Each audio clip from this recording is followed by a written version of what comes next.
Bonjour chers téléspectateurs, bienvenue à Moment de grâce. Je m'appelle Love Vesté et je raconte des histoires et des expériences de mort imminente de personnes décédées, tombées dans le coma et ayant vu l'au-delà. Si vous aimez regarder ces vidéos, pensez à nous donner un coup de pouce et à cliquer sur le bouton d'abonnement et l'icône de cloche pour être informé de nos nouvelles vidéos. C'est gratuit et cela nous aide à grandir. Alors, merci pour votre soutien. Je me souviens que le 6e jour de ces 10 jours de jeûne et de prière, je suis tombé dans le coma. Ma famille a transporté mon corps de l'église à ma maison. Pendant que j'étais dans le coma, j'ai vu les démons. Ils sont venus m'arrêter. Après l'arrestation de mon esprit, ils m'ont transporté dans une prison spirituelle au 2e ciel. Mais cette expérience n'a pas duré. Plus tard, je suis sorti de ce coma le 7e jour du jeûne et des prières. Je priais dans la maison et ma famille était dans l'enceinte lorsque soudain 2 anges radieux et resplendissants, vêtus du blanc le plus pur, atterrirent dans notre enceinte. Ils entrèrent dans la maison et me dirent, « Déborah, nous sommes venus te chercher. » Immédiatement, je criai le nom de Jésus et m'effondrai sur le sol. Dès que la famille m'entendit crier et m'effondrer, ils décidèrent de transporter mon corps à l'hôpital pour y être soigné. Ensuite, les 2 anges me transportèrent dans l'espace jusqu'au 2e ciel. Plus tard, nous atterrissions devant la porte d'un immense bâtiment long qui ressemblait à un hôpital ou à une école. J'ai remarqué 2 entités fortes et sombres à la porte. Sur la porte de cet établissement pénitentiaire était écrit « Prison satanique de la chair ». Par conséquent, cet endroit était une prison. Il m'a été révélé que les personnes qui étaient incarcérées dans cette prison vivaient toujours sur terre, mais qu'elles étaient emprisonnées ici. L'endroit était plein à craquer. Ensuite, les anges ordonnèrent aux démons qui gardaient le portail de cette prison de m'y mettre. Lorsque les 2 anges étaient sur le point de partir, je leur dis, « Je vais être arrêté et emprisonné. Comment pouvez-vous me livrer entre leurs mains ?» Ces êtres démoniaques étaient robustes et effrayants. Les anges ignorèrent mes paroles et partirent. Après la disparition de ces 2 anges, les démons qui gardaient le portail de ce lieu dirent, « Déborah, l'ange de Dieu t'a livré à nous et tu nous appartiens. Tu es à nous maintenant. » Dès que je suis entré dans cette prison, j'ai vu une multitude de personnes, comme le sable au bord de la mer. Il y avait des gens de toute nationalité, de toute race, de tous les pays du monde. La multitude était entassée comme des sardines. J'ai vu des êtres humains empilés les uns sur les autres dans cette prison. J'ai vu des hommes et des femmes, même des jeunes. Dès que je suis entré, j'ai vu ces prisonniers qui m'acclamaient, m'accueillaient et célébraient mon arrivée. J'étais placé au-dessus d'autres prisonniers humains, comme un sac jeté sur d'autres sacs. J'étais mal à l'aise car c'était serré. Les démons me dirent, « Déborah, tu restes dans cette position. Tu ne peux pas bouger. Tu ne dois jamais prier ni chanter des hymnes d'adoration et de louange. Tu feras seulement ce que nous te dirons. » J'étais émerveillé par cet endroit. Quand j'ai regardé autour de moi, à ma grande surprise, j'ai vu des gens que je connaissais très bien dans cet endroit. J'ai demandé à une femme que je connaissais très bien, « Comment se fait-il que tu sois ici ? Je t'ai vu le matin près de notre maison. Quand es-tu venu ici ? » Elle m'a dit, « Je ne suis pas morte tôt, mais je suis ici pour un certain temps. » Oui, c'est vrai que je vis sur Terre et je vis toujours sur Terre, mais j'ai toujours été ici.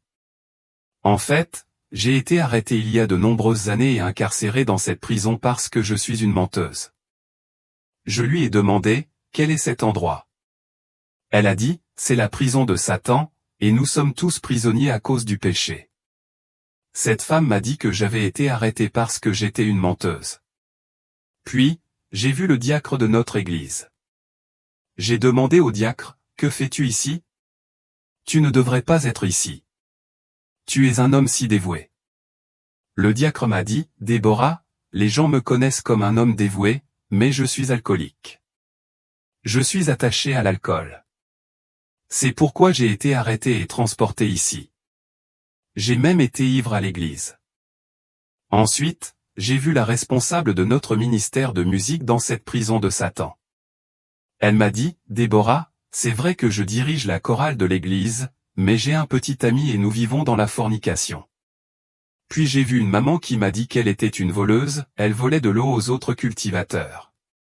Puis j'ai vu un pasteur qui est bien connu dans la ville. Il a dit, oui, je suis un prédicateur, mais je vis dans la fornication et je recours à l'occultisme. C'est pourquoi je suis ici. J'ai vu un frère qui était membre de notre église. Immédiatement, je lui ai demandé, pourquoi es-tu ici? Il m'a répondu, bien que je vienne à l'église, je suis un toxicomane. J'ai vu un prêtre qui m'a dit qu'il était un fournisseur, c'est pourquoi je suis ici. Cependant, tous ces gens m'ont demandé, Déborah, que fais-tu ici? Bien-aimé, ces gens étaient vivants sur terre, et pourtant ils étaient en prison dans le monde spirituel. Ils s'entassaient comme des sardines, ils ne pouvaient pas bouger, et ils étaient les uns sur les autres. Ils avaient des chaînes aux pieds et aux jambes. Ils étaient esclaves des démons. Alors ces gens m'ont demandé, dis-nous, pourquoi es-tu ici? Je leur ai dit, j'étais une personne en colère. C'est pour cela que je suis ici. Je viens d'insulter mon pasteur bien-aimé. Quand vous êtes esclave dans cette prison du deuxième ciel, même si vous vivez votre vie sur terre, vous êtes dans le royaume des ténèbres. Vous travaillez pour eux parce que vous êtes en prison. Ils peuvent même avoir des relations sexuelles avec vous. J'ai demandé à ces captifs, pourquoi ne priez-vous pas? Ils m'ont dit, il est interdit de prier ici. Ils nous disent toujours de dormir quand il est l'heure de prier. Nous ne pouvons pas chanter des chants d'adoration et de louange ici. J'ai dit à ce prisonnier, je dois prier. Je vais prier. On m'a appris que dans toute situation dans laquelle je me trouve, si je peux prier, je verrai le résultat. Dès que j'ai commencé à prier dans ce lieu, j'ai immédiatement entendu la voix du Seigneur Jésus-Christ me dire, Déborah, dans ce lieu, la prison de la chair est un lieu d'incarcération pour les hommes qui vivent selon la chair. Voici donc ce que je dis, marchez selon l'esprit, et vous n'accomplirez pas les désirs de la chair. Car la chair a des désirs contraires à ceux de l'esprit, et l'esprit en a de contraires à ceux de la chair, et ils sont opposés entre eux, afin que vous ne fassiez pas ce que vous voudriez. Galates 5, 16-17. Jésus m'a demandé, quand tu pèches et que tu te mets en colère, peux-tu prier? J'ai répondu, à cause de la culpabilité, nous ne pouvons pas prier. Jésus a parlé profondément des barrières qui empêchent les gens de prier, déclarant, c'est la raison pour laquelle ces individus ont du mal à se connecter à Dieu dans la prière. Le péché agit comme une barrière redoutable, instillant une culpabilité qui pèse lourdement sur le cœur.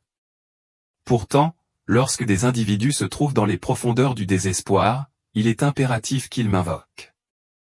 Malgré leur culpabilité, je possède seul le pouvoir de pardonner leurs transgressions et de les libérer de leur prison métaphorique.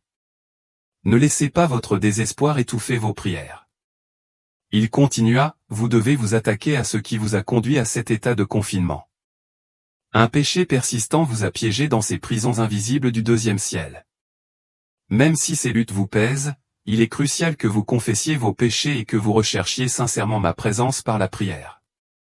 Alors que je priais dans cette prison physique, j'ai rencontré des compagnons de captivité qui m'ont lancé de sévères avertissements sur les conséquences de mes actes.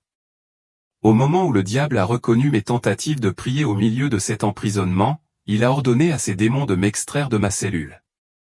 Si nous lui permettons de rester ici, a-t-il déclaré, ces prières inspireront d'autres personnes à rechercher la même chose. Bientôt, j'ai assisté à l'arrivée de démons redoutables, des figures imposantes dans l'ombre de la prison. Ils m'ont confronté avec dédain, déclarant, « Qu'est-ce qui te donne l'audace de prier? Tu es une rebelle contre ton Dieu, une meurtrière dans l'âme. C'est précisément pour cela que ton Dieu t'a permis de demeurer dans ce lieu. Dès l'instant où tu as péché, tu as renoncé à ton droit à la liberté. Ici, tu ne prononceras pas le nom de ton maître.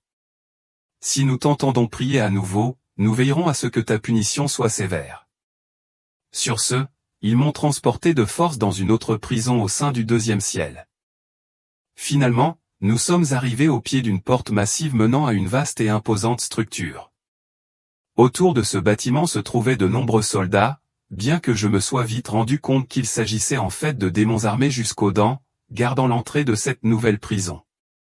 Les démons qui m'escortaient ont relayé à ces soldats, celle-ci est obstinée. Elle n'écoute jamais et n'ose pas prier. Les soldats, postés résolument près de la porte, m'ont averti, Déborah, quoi que tu aies fait dans la prison de la chair, ne tente pas ici, sinon, ta vie sera perdue. Les règles de cette prison étaient impitoyables, il était interdit de prononcer le nom de mon maître, la prière était strictement interdite et les chants de louange et d'adoration étaient réduits au silence. Il m'ordonnait de ne consommer que ce qu'il me fournirait. Alors que je fus introduit dans ma cellule, une vague de désespoir m'envahit lorsque je réalisai que j'étais complètement seul dans cet enfermement obscur. Je ne pouvais me débarrasser de ce sentiment de regret. Dans la prison de chair, j'étais entouré d'autres personnes, mais ici je suis isolé. Il n'y a personne avec qui partager mes pensées, aucune compagnie pour apaiser mon cœur, me lamentai-je. Finalement, on me donna un verre d'eau, d'un rouge menaçant comme du sang. Le démon qui me surveillait m'avertit, si tu refuses de manger, tu seras puni. Cependant, instinctivement, je soupçonnais qu'il m'offrait de la chair humaine, alors je la refusai résolument, ne voulant pas succomber à leurs exigences tordues. Dans la solitude de ma cellule, je commençai à prier en silence, m'efforçant de ne pas être détecté et d'éviter la punition. Alors que je déversais mon cœur dans la prière, j'entendis soudain la voix réconfortante de Jésus-Christ. Il me dit, Déborah, tu es maintenant dans la prison des âmes. L'endroit que tu occupais auparavant était la prison de la chair, mais ici, tu te retrouves enfermé dans la prison des âmes. Cette prison est destinée à ceux qui nourrissent des griefs non exprimés, à ceux qui refusent de pardonner et à ceux qui sont accablés par l'amertume. Ressentant le poids de ma situation, j'ai répondu à Jésus, c'est incroyablement difficile ici. Je me sens si seul et englouti par les ténèbres. Il a répondu doucement, ta solitude vient de l'angoisse cachée qui réside dans ton cœur et ton âme. C'est un secret profond que personne d'autre ne connaît, ce qui contribue à ton isolement. C'est la prison des péchés du cœur, réservée à ceux qui sont troublés par des problèmes non résolus. Les personnes en proie au manque de pardon et à l'amertume se trouvent dans cet endroit. Jésus a continué, les gardiens de cette cellule sont des démons qui influencent ton cœur pendant que tu restes sur terre. Les larmes que tu verses reflètent les habitudes négatives profondément enracinées en toi. Les murs mêmes de ta cellule de prison incarnent ton corps physique. Ta cellule sombre symbolise l'obscurité de ton cœur. Lorsque vos pensées sont corrompues, seules les ténèbres demeurent. Dieu ne peut pas habiter dans un espace où le mal prévaut. La nourriture qui vous est fournie consiste en pensées mauvaises et en tendances destructrices. Ceux qui sont emprisonnés dans leur âme luttent pour recevoir la parole de Dieu et trouvent difficile de se repentir. Il a poursuivi, la parole de Dieu agit comme une épée, coupant profondément et apportant de la tristesse lorsqu'elle est proclamée. Les chrétiens piégés dans cette prison se retrouvent souvent trop occupés pour Dieu. Face à l'adversité, ils hésitent à invoquer mon nom et luttent pour rechercher la repentance. Être pris au piège dans cette prison satanique conduit inévitablement à des maladies physiques et émotionnelles, car vous devenez lié au diable. Les traits prédominants de ceux qui sont enfermés dans la prison des âmes comprennent l'amertume, la haine, le ressentiment et la colère. Ces prisonniers nourrissent souvent des pensées meurtrières, si vous vous surprenez à penser à brandir un couteau ou une machette dans la colère, c'est une indication claire que vous êtes pris au piège dans une prison spirituelle au deuxième ciel. La Bible nous rappelle dans Éphésiens 4, 30-32, LSG, n'attristez pas le Saint-Esprit de Dieu, par lequel vous avez été scellés pour le jour de la rédemption. Que toute amertume, toute animosité, toute colère, toute clameur, toute calomnie, et toute forme de méchanceté, disparaissent du milieu de vous. Soyez bons les uns envers les autres, compatissants, vous pardonnant réciproquement, comme Dieu vous a pardonné en Christ. En réfléchissant à mon passé, je me souviens de la colère intense qui m'a consumé pendant mon mariage. Chaque fois que des disputes éclataient entre mon mari et moi, je me déchaînais avec des menaces terrifiantes, jurant de le tuer ou de l'empoisonner. Il est essentiel de comprendre que les personnes piégées dans la prison de leur âme possèdent souvent un intellect aiguisé et une conscience capable de reconnaître leurs péchés. Pourtant, cette prise de conscience ne les libère pas, elles restent enchaînées par leurs circonstances, incapables de s'échapper. Un jour, des démons sont venus me rendre visite dans ma cellule. Ils ont vite remarqué mon refus de manger la nourriture qu'il leur avait fournie et se sont précipités pour signaler mon refus au diable. En réponse, des démons monstrueux se sont emparés de moi et m'ont attaché de lourdes menottes autour des poignets. Lorsque j'ai réalisé que ces menottes étaient en fait un serpent enroulé autour de mes mains, une vague de terreur m'a submergé. Je suis tombé à terre, accablé de désespoir, en criant « Ma mère, mon père, ma famille, pourquoi m'avez-vous abandonné ?» Dans ce moment d'angoisse, j'ai entendu la voix rassurante d'un ange résonner dans mon esprit « Déborah, là où tu es maintenant, tes parents ne peuvent pas t'aider. Invoque simplement le nom de Jésus-Christ et le serpent te libérera. » Alors que le serpent se resserrait autour de mon poignet, j'ai senti sa salive atterrir sur moi, un rappel sinistre des envoûtements et des malédictions qui affligeaient ma vie. Chaque gouttelette symbolisait l'échec, la stagnation et la manipulation que j'avais endurée. Dans mon désespoir, j'ai crié le nom de Jésus-Christ 3 fois avec toute la force que je pouvais rassembler. En réponse, j'ai ressenti une vague de libération lorsque mon esprit s'est libéré de l'emprise du démon, me permettant de retourner dans mon corps terrestre. En me réveillant, j'ai regardé autour de moi, désorienté, et j'ai demandé à ma famille, où suis-je? Ils m'ont expliqué, tu t'es effondré sur le sol, et c'est pour cela que nous t'avons amené ici. Je leur ai raconté que j'avais été dans le coma, pendant lequel Dieu m'avait révélé des vérités profondes. Ma famille, soucieuse de mon bien-être, a cherché l'aide d'un médecin herboriste pour m'aider à me rétablir. Cependant, guidé par le Saint-Esprit, j'ai refusé l'aide du médecin. Cette décision a contrarié ma famille, ils ont interprété mon refus comme un signe d'irrespect. Pourtant, Jésus m'a rassuré en me disant, ne t'inquiète pas de leurs inquiétudes. Tu m'appartiens désormais, tu ne peux pas t'en mêler dans les traditions et les coutumes de ta famille. Le 10e jour de mon jeûne et de ma prière, je m'étais enfin installé pour me reposer quand, à ma grande surprise, 3 entités sombres sont descendues autour de moi. Normalement, ce sont les anges du Seigneur qui seraient venus me relever, mais cette fois, la présence qui m'entourait était menaçante, il s'agissait de démons. Alors que je tentais d'invoquer le nom de Jésus-Christ contre eux, je me suis rendu compte, avec horreur, que je ne pouvais pas rassembler la force de le faire. Submergé par le désespoir, je me suis effondré au sol. À ce moment-là, ils s'emparèrent de mon âme et nous commençâmes à voyager dans l'hyperespace. Notre voyage nous conduisit au-dessus du 2e ciel, où nous nous envolâmes au-dessus de la prison de la chair. Ensuite, nous planâmes au-dessus de la prison des âmes, où l'amertume, la colère et la haine couvaient dans le cœur de beaucoup. Nous survolâmes de vastes terres et d'imposantes montagnes jusqu'à ce que nous arrivions enfin à la prison des esprits. À notre arrivée, une structure massive apparut, sa taille comparable à celle de nombreux terrains de football. Au centre, j'aperçus une entité assise sur un trône imposant. Il portait un casque orné de 2 cornes d'animaux et brandissait une flèche colossale dans sa main droite, tandis que sa main gauche tenait la queue d'une bête. Des marques complexes, rappelant celles d'un chaman indigène, couvraient son visage. Alors que je m'approchais de lui, les 2 démons qui m'avaient capturé s'inclinèrent devant cette puissante figure. Ils annoncèrent, « Nous avons enfin capturé Déborah. » Le diable, comme je le reconnaissais, m'a regardé et m'a dit, « Enfin, Déborah est arrivée. Ton heure est venue. » Il s'est alors tourné directement vers moi et m'a raillé, « Déborah, tu te vantes toujours de ne jamais tomber entre mes mains. Tu prétends que je n'ai aucune prise sur toi et que tu es hors de notre portée. Eh bien, Déborah, qui rit maintenant?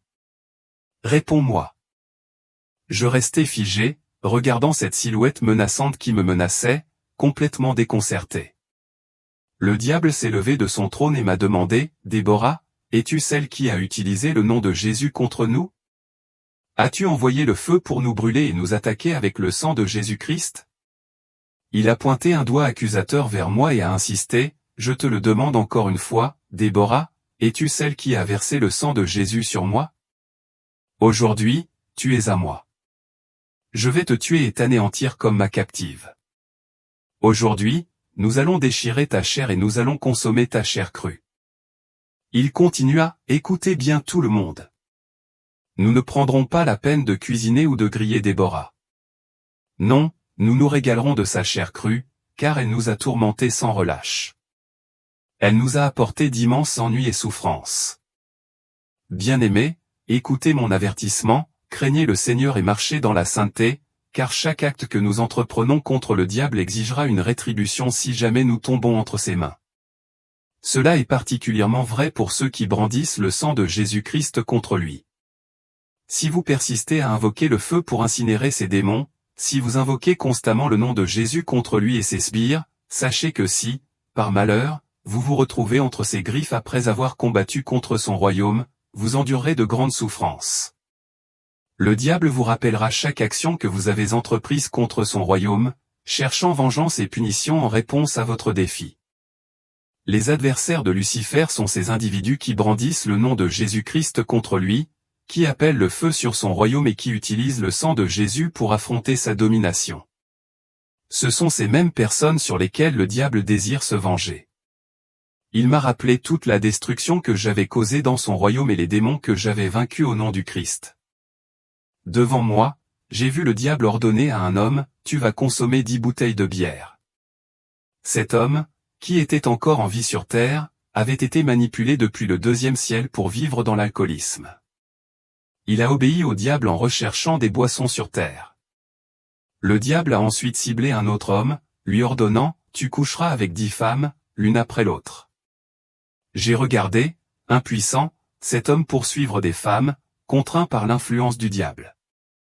Sans s'arrêter là, le diable a également ordonné à une femme de s'engager avec 10 hommes, et je l'ai vu forniquer, ses actions dictées par des forces indépendantes de sa volonté.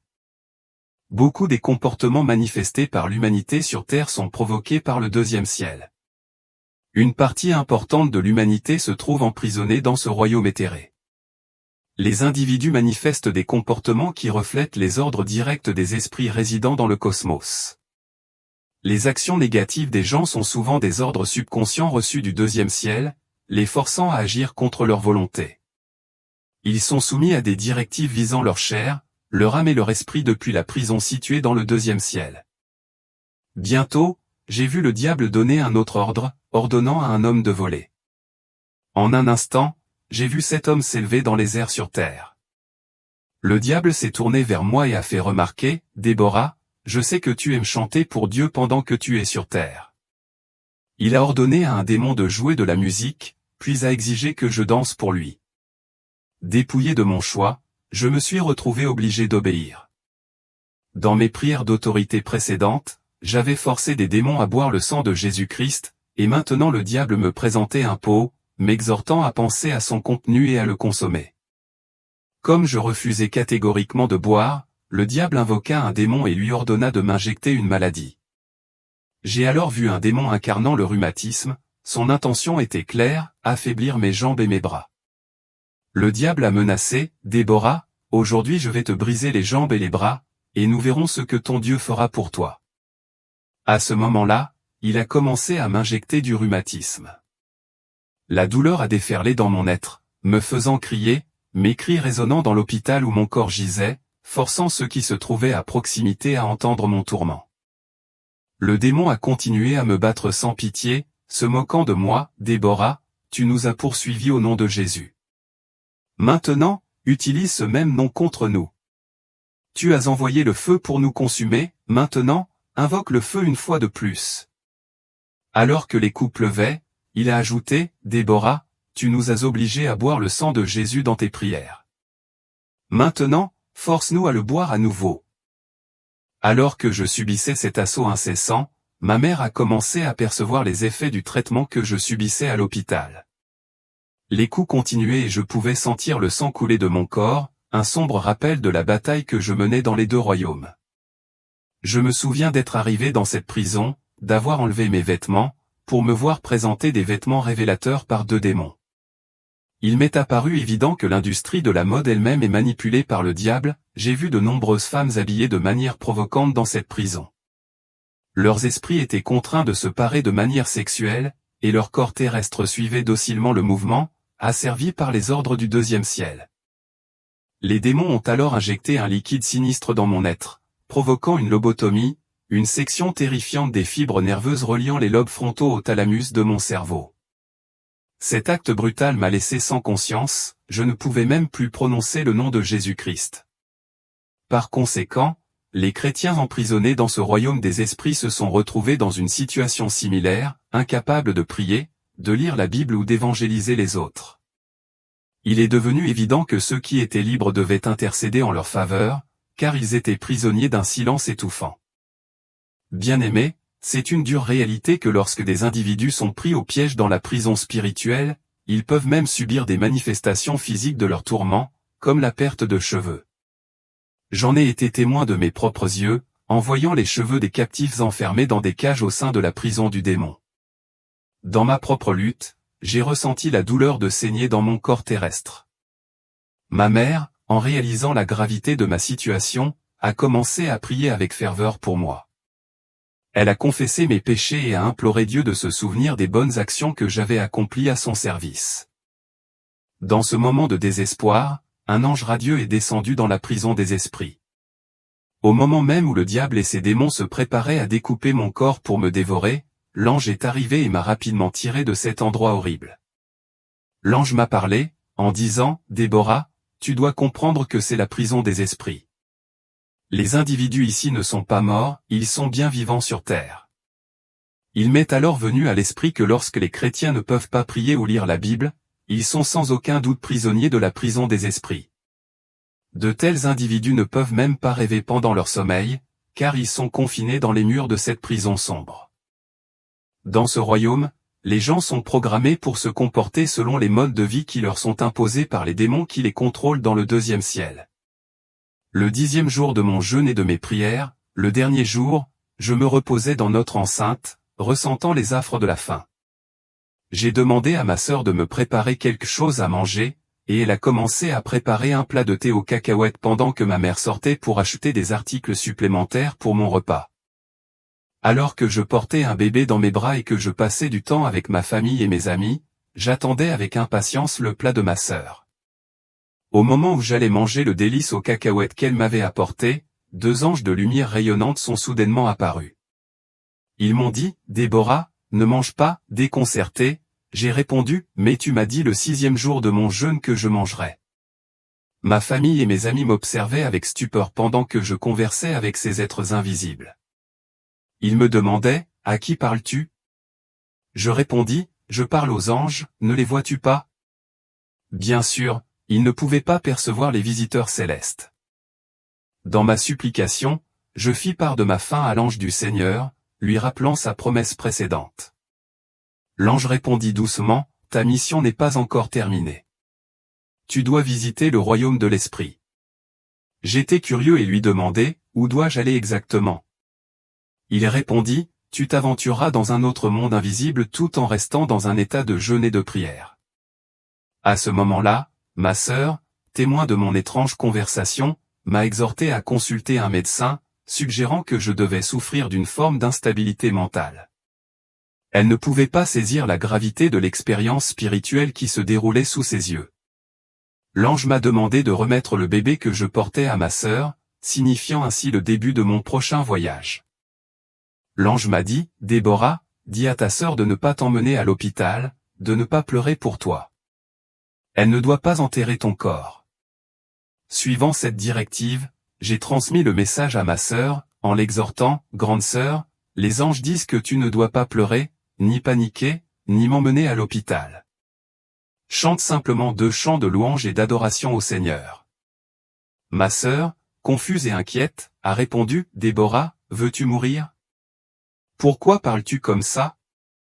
À ce moment-là, l'ange m'a rassuré, « Dis à ta sœur que tu ne mourras pas, j'avais déjà prévenu ma sœur de cela, mais la gravité de la situation pesait lourd dans l'air. » Soudain, 3 anges brillants et resplendissants, habillés comme des médecins, ont atterri devant moi.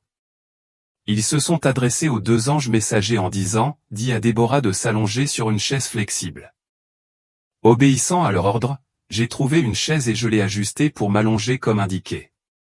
Les anges messagers m'ont alors dit, « Déborah, redresse tes jambes et tes bras. » J'ai appelé ma sœur, lui demandant de m'aider à redresser mes membres. Tandis qu'elle m'aidait, les médecins angéliques ont injecté un liquide dans mes jambes, les engourdissant et les paralysant sous l'anesthésie. Ils ont fait de même avec mes bras, les rendant également immobiles. Ensuite, ils ont placé du coton dans mes oreilles et ont fait couler un liquide dans mes yeux. Ma sœur, témoin de ma détresse, a paniqué, incapable de voir les anges mais ressentant le poids du moment. Alors que le liquide était appliqué sur mes yeux, ma vision a commencé à se brouiller et à s'estomper. Je pouvais sentir mes yeux rouler rapidement, ce qui a incité ma sœur à se précipiter dehors pour appeler à l'aide, malgré les avertissements sur ce qui allait arriver. Puis, j'ai senti le médecin Angélique se rapprocher.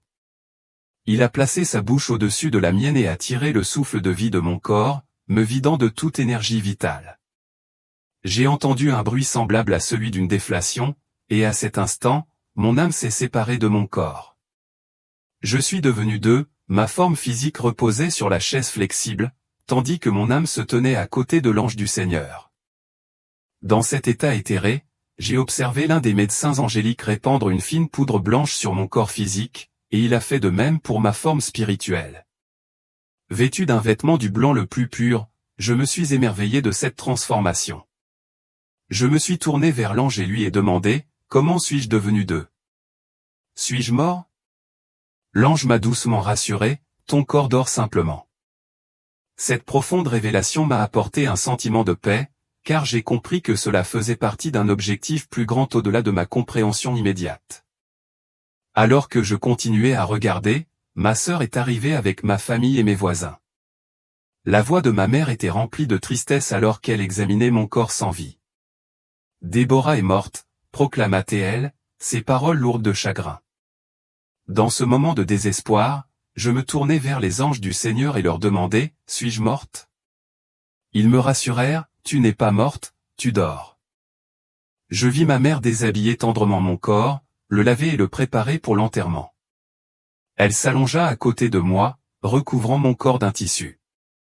Soudain, un autre ange descendit du ciel, atterrissant gracieusement parmi nous. Je remarquai que les deux anges messagers et les trois anges médecins ne portaient pas d'épée, mais que ce nouvel ange tenait une épée, indiquant son statut de guerrier. Le médecin et les anges messagers se tournèrent vers l'ange guerrier et lui donnèrent des instructions, protéger son corps. Chaque fois que ces personnes commenceront à penser à l'enterrer, vous devez réchauffer son corps, afin qu'elle sache qu'elle est vivante. Surveillez leurs pensées et leurs intentions pour vous assurer qu'elles ne l'enterrent pas. Avec leur mission claire, les trois anges médecins s'élevèrent dans le ciel, leurs pieds ne touchant plus le sol alors qu'ils montaient à l'unisson, disparaissant dans les cieux. Les deux anges messagers dirent alors, Déborah, nous devons partir immédiatement. Nous commençâmes notre ascension dans l'espace, planant à travers l'hyperespace. Les cris d'angoisse de ma mère résonnèrent dans mes oreilles, Déborah est morte comme ça. Je ne peux pas accepter cela. Alors que nous remontions, nous arrivâmes à un endroit avec deux réservoirs, chacun gardé par des anges brandissant des épées. J'ai demandé aux anges qui m'accompagnaient à propos de ces réservoirs. Ils m'expliquèrent, ces réservoirs sont des portails. Le réservoir de droite mène au lieu de repos, le paradis. Le réservoir de gauche mène au lieu des tourments. Ceux qui entrent dans le lieu des tourments y sont piégés pour toujours. Nous contournâmes les portails vers le paradis et les tourments, et je fis part de mes inquiétudes aux anges. J'ai entendu des histoires de personnes qui sont mortes dans mon pays, mais on les voyait dans des bars et des clubs des pays voisins la nuit. Les anges clarifièrent, ces phénomènes sont orchestrés par des démons des cimetières et des esprits de la mort. Ils peuvent prendre la forme de ceux qui sont morts sans Christ, imitant leur apparence, leur voix et même leur manière pour séduire les vivants dans le monde spirituel. Soudain, nous nous sommes retrouvés dans le réservoir de gauche, qui était le lieu du tourment. Ce que j'ai vu là-bas était horrible et insupportable, un rappel brutal de la nécessité du repentir. Nous devons nous repentir pour éviter l'enfer à tout prix, ai-je imploré. Vous ne pouvez pas comprendre la torture et vous ne supporterez pas la douleur de l'enfer. Repentez-vous avant qu'il ne soit trop tard. Après cette visite pénible au lieu du tourment, nous avons continué notre voyage à travers l'univers invisible. Un ange du Seigneur m'a porté sur son dos, me guidant loin des portails de l'au-delà. Nous avons parcouru une longue distance, puis l'ange s'est tourné vers moi et m'a dit, Déborah, maintenant tu dois marcher seule. Au début, Comme un bébé dans une nouvelle église, les autres font tout pour toi. Mais à mesure que tu grandis, tu dois apprendre à faire les choses par toi-même. Alors maintenant, tu dois marcher seul. Avec ces mots, j'ai ressenti une poussée de détermination. Il était temps d'embrasser ce nouveau chapitre de mon voyage spirituel, d'apprendre et de grandir dans la foi et la compréhension. Alors que je commençais à marcher aux côtés des anges, ils m'ont expliqué, nous nous dirigeons vers une civilisation de Satan dans l'espace, connue sous le nom de royaume de Perse. L'un des anges m'a fait remarquer, Déborah, tu n'as pas de chaussures. Comment vas-tu affronter le royaume de Lucifer? J'ai répondu, j'ai laissé mes chaussures sur terre. L'ange a précisé, nous parlons de chaussures spirituelles. Ils insistèrent encore, votre pasteur ne vous en a-t-il pas fourni? Je secouai la tête, les pasteurs prêchent, ils ne donnent rien aux gens. L'ange continua, quel est votre rôle dans l'Église? Je répondis, je suis un intercesseur et une prophétesse. Ils répondirent, si c'est le cas, comment se fait-il que vous ne sachiez pas à quelles chaussures spirituelles nous faisons référence? La parole de Dieu est votre protection. Vous ne pouvez pas entrer dans le royaume de Lucifer sans avoir la parole pleinement en vous. Seule la parole peut vous aider à vaincre l'ennemi. Alors que nous marchions, j'ai remarqué un morceau de terre devant moi rempli de chaussures. L'ange m'entendit une paire et je les enfilai. Instantanément, j'ai senti une différence. Nous marchions sur du sable et je me demandais comment cela pouvait être ici dans l'espace. Ce sable était chaud, mais les chaussures me protégeaient de la chaleur brûlante. L'ange expliqua, vous ne ressentez pas la chaleur de ce sable à cause des chaussures que vous portez. Sinon, vous souffririez. Ce sable représente les épreuves et les tribulations. Cependant, avec la parole de Dieu comme fondement, vous ne serez pas affectés. Beaucoup de chrétiens vacillent et se découragent face à la souffrance parce que la parole n'est pas en eux. Il a continué, mais lorsque la parole est pleinement en vous, vous pouvez surmonter les moments difficiles. La Bible dit dans Éphésiens 6h15, et mettez pour chaussure à vos pieds la préparation de l'évangile de paix. Après un certain temps de marche, nous sommes finalement arrivés au royaume de Perse. J'ai repéré une personne qui portait ses chaussures à l'envers, et dès qu'il nous a vus, il s'est enfui. Les environs ressemblaient à un buisson ou à une forêt dense. L'ange m'a informé, nous sommes dans le royaume de Perse, où le gouvernement du diable est établi. Il a cité Daniel 10, 12-13, alors il me dit, ne crains point, Daniel, car dès le premier jour où tu as appliqué ton cœur à comprendre et à te corriger devant ton Dieu, tes paroles ont été entendues, et c'est à cause de tes paroles que je viens. Mais le chef du royaume de Perse m'a résisté 21 jours, mais voici que Michel, l'un des principaux chefs, est venu à mon secours. J'ai demandé à l'ange, qui était l'entité qui s'est enfuie quand elle nous a vus? L'ange a répondu, c'est le diable. Je n'arrivais pas à y croire. Le diable s'enfuit? Il me battait il n'y a pas longtemps. L'ange m'expliqua, le diable t'a combattu à cause des péchés de ta vie qui lui ont donné pouvoir sur toi.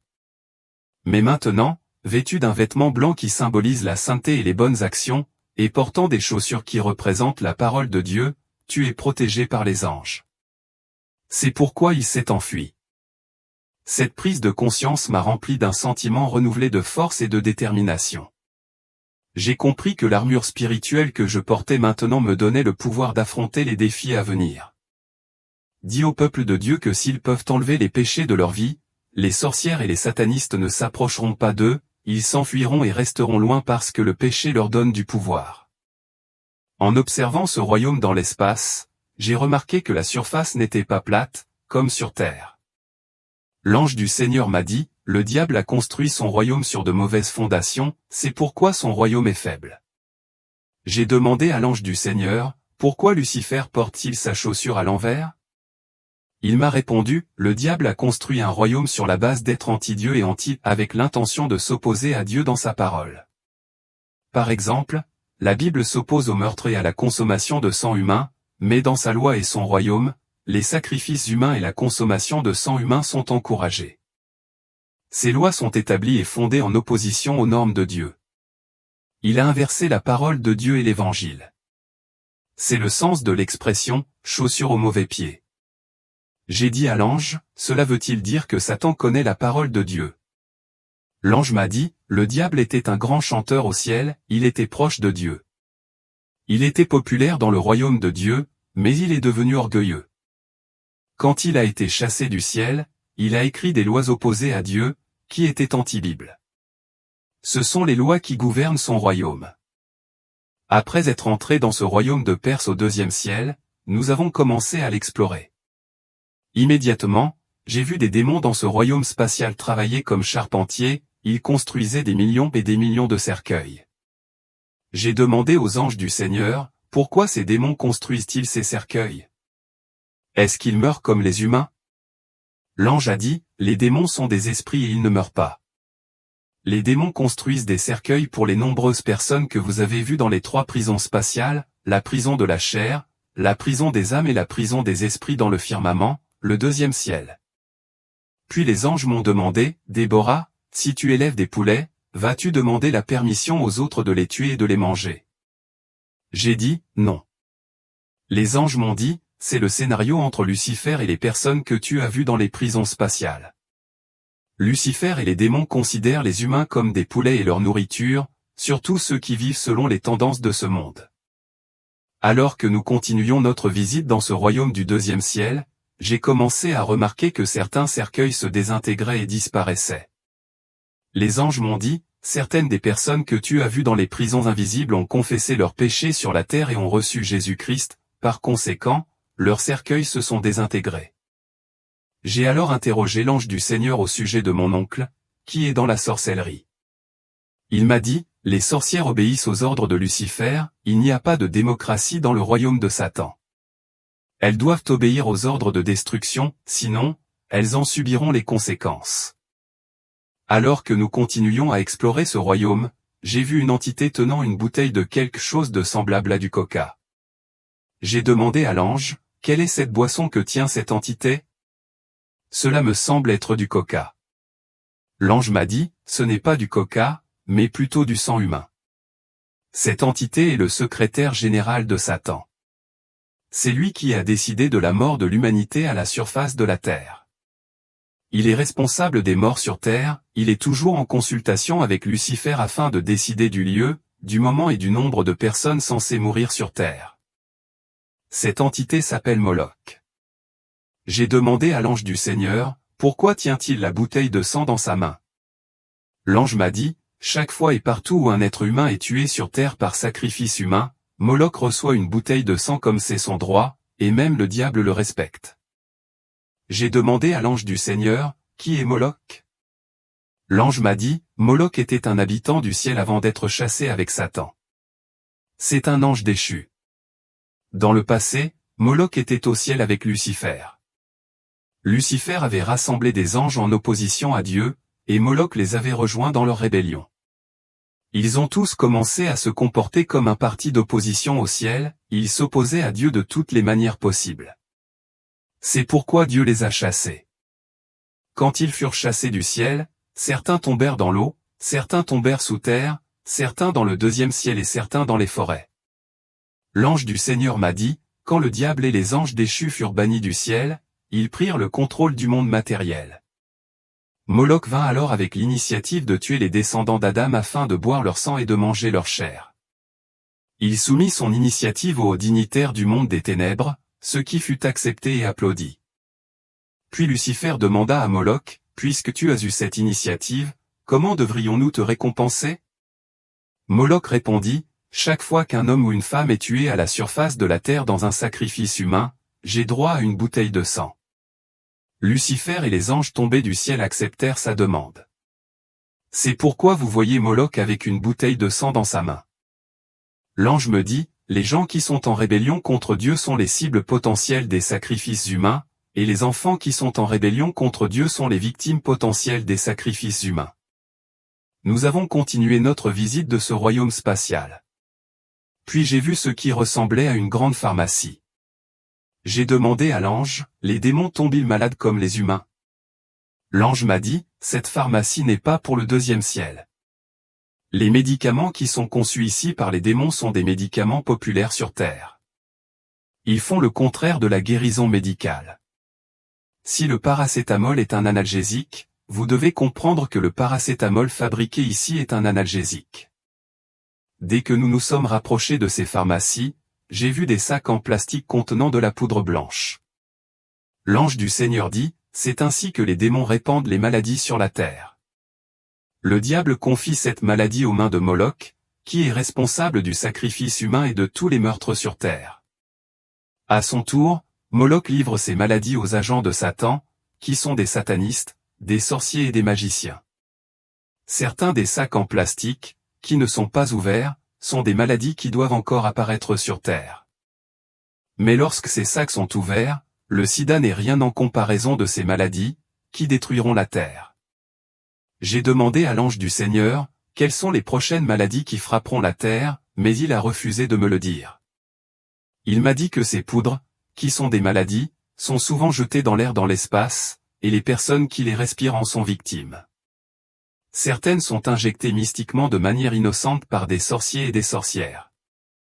En explorant le royaume de Perse au 2e ciel, j'ai remarqué dans le firmament qu'il y avait comme un immense filet dans l'espace.